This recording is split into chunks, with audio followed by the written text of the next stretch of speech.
Good morning everyone, welcome back to my channel. আশা করছি তোমরা খুব খুব খুব ভালো আছো।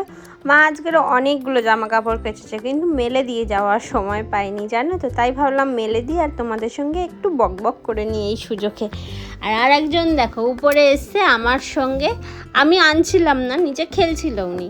খেলতে হঠাৎ করে উনি কী করলো, আমার সঙ্গে উপরে উঠে চলে এলো। তো কেন উপরে উঠে এলে, তার কারণ হচ্ছে একটু বদমাইশি করতে পারবে, একটু দৌড়াদৌড়ি করতে পারবে, এদিক ওদিক এটা ধরে ওটা ধরে টানাটানি করছে। আর আমি এদিকে চেঁচিয়ে যাচ্ছি, ওমি এটা করো না, ওমি ওটা করো না করো না। আমি এত চিৎকার করি, এবার তো আমার সন্দেহ হওয়া শুরু করেছি। ফ্ল্যাট থেকে না কমপ্লেন আসে যে আপনার মেয়ে বড্ড বেশি চিৎকার করে, আপনার মেয়েকে বলুন বাড়ি চলে যেতে। আমার তাই মনে হয় এত পরিমাণে ও বদমাইশি করে, বদমাইশি করে। আর আমি এত চেঁচাই, আমার গলাটাও মাঝে সাঝে না একদম চিড়ে চিড়ে যায়, প্রচণ্ড পরিমাণে ব্যথা হয়। আর আজকের আমার অনেকগুলো কাজ আছে। তার আগে মা রান্না করে গিয়েছিল, কয়েকটা বাসন রেখে দিয়ে গিয়েছিল, সেটা মাজবো। আর বাবা পুজোও ফেলে গেছে, এই যে বাবা পুজো রেখে দিয়ে গিয়েছে। আর চলো স্নানটা করে নিই। স্নান করে চলে এসেছি, আর রেডি হতে হতে তোমাদের সঙ্গে একটা কথা শেয়ার করি।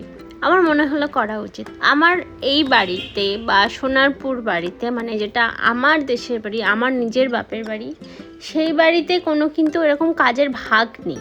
মানে এক একটা বাড়িতে থাকে না যে এই কাজটা তোমাকেই করতে হবে, অন্য কেউ করবে না। মানে তুমি যদি ইনকাম করো তাহলে তুমি ঘরের কোনো কাজ করবে না, বা আমি যদি ঘরে থাকি তাহলে আমাকেই সব ঘরের কাজ করতে হবে, সে আমার শরীর খারাপ থাক, আমার যাই থাক, কারণ করতেই হবে, না করলে তোমার চলবে না। এরকম কিন্তু কোনো ব্যাপার নেই আমার বাড়িতে। আমার মা বাবা দুজনেই কাজ করে, দুজনেই অফিস যায়, তো দুজনে দুজনের কাজ। দাঁড়াও, পুজোয় বসেছি, পুজোটা করে নিই। ঠাকুর ঘরটা দেখেছো কি সুন্দর লাগছে। আর এই ঠাকুর ঘরের কোনো কিছু যদি এদিক থেকে ওদিক বাই চান্স হয়ে গিয়েছে, তাহলে তো আমার বাবার একদম রাগের শেষ নেই। কারণ আমার বাবা এই পুজোটা খুব মন দিয়ে করে, খুব ভক্তি দিয়ে করে। তো চলো, যেটা আমি বলছিলাম, যে সেই হিসাবে ওদের কিছু কাজ করে যেতে পারে, কিছু কাজ করে যেতে পারে না। আমি বলে নয়, আজ আমি আছি, এইরকম মাঝে সাঝেই 2-3 মাস অন্তর অন্তর কেউ না কেউ আমরা এই বাড়িতে থাকি। মানে আমার মাসির মেয়ে, না হলে আমার দিদি ভাই, না হলে আমি, কেউ না কেউ থাকি। আগে তো দিদা ছিল সব থেকে বড় কথা, তো সেই হিসেবে কিন্তু ভাগ করা ছিল না যে আমার দিদা সব কাজটা করবে, আমার মা বাবা যেহেতু অফিস করে, ওরকম কিন্তু কোনো ভাগ ছিল না। ওরা যতটা পারতো করে রেখে দিয়ে যেত, আজও তাই, যতটা পারে তারা পুরো গুছিয়ে রেখে দিয়ে যাওয়ার চেষ্টা করে, যাতে তার কোনো কাজই না থাকে।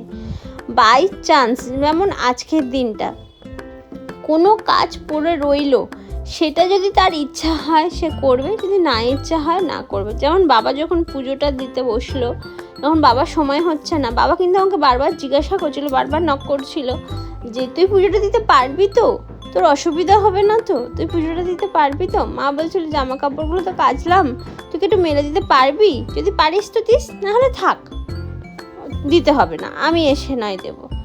এইরকম কোনো ভাগ নেই কিন্তু যে তাকে করতেই হবে কারণ সে ইনকাম করে না, এইরকম কোনো ভাগ নেই। এইরকম অনেক জায়গায় আছে। মেয়েদের শ্বশুর বাড়িটা যদি ঠিক এইরকম হয় না, যে কারোর কাজের কোনো ভাগ নেই, যে যে যেটা পারবে সেটা, সংসারটা তোমাদের, তোমার নয় কিন্তু তোমাদের। একজন ইনকাম করছে, আরেকজন ঘরের কাজ করবে, সেটা স্বাভাবিক ব্যাপার, কিন্তু তার মাঝখানেও কিছু জিনিস আছে যেটা একটা মানুষ না পারে না করতে।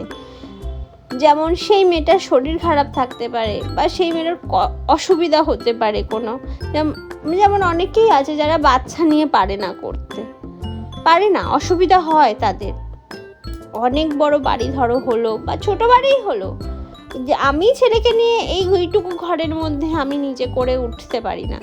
তার কারণ হচ্ছে যে ছেলে ছড়িয়ে ফেলছে, একদিক দিয়ে আমি গোছাচ্ছি, আর একদিক দিয়ে দেখছি ছেলে ছড়ানো শুরু করে দিয়েছে, তো কি করবো। আর এই দেখো ইনি এখন খেলছেন, পুজো দেওয়া আমার কমপ্লিট, তো কি করব। চলো টিফিনটা সেরে নিই। এই যে আলুর সোয়াবিনের তরকারি আর রুটি, আর মেঘ করেছিল তাই ওপরে এসছি। আর যেটা বলছিলাম, তো সেই জন্য মা এসে বাদবাকিটা করে না। মা কখনো একবারও বলে না যে তুমি করনি কেন, তুমি বাড়িতে এসো, আমি ইনকাম করছি বা আমরা ইনকাম করছি, তোমাকে করতেই হবে, এইরকম কিন্তু কোনো প্রেশার ক্রিয়েট আমাকে কখনোই করতে হয়নি, মানে হতে হয়নি। আমাদের কারোকেই মোটামুটি হতে হয়নি যে আমরা চাকরি করছি তাই আমরা করব না, তোমরা চাকরি করছো না তাই তোমরা করবে। তো মা বলে সংসার সবাই সবার মতন গুছিয়ে যার যেটা মনে হবে যে এটা এখানে পড়ে রয়েছে, এটা তুলে রাখা উচিত, সে সেটা তুলে রাখবে। তো আকাশটা তোমরা কতটা সুন্দর লাগছে দেখেছো। আর আমি অনেকটা কথা বলে ফেললাম, অনেক কিছু বলে ফেললাম, বললাম তার কারণ হচ্ছে অনেক সময় না মেয়েদের অনেক কিছু নিয়ে সাফার করতে হয়, তাই বললাম।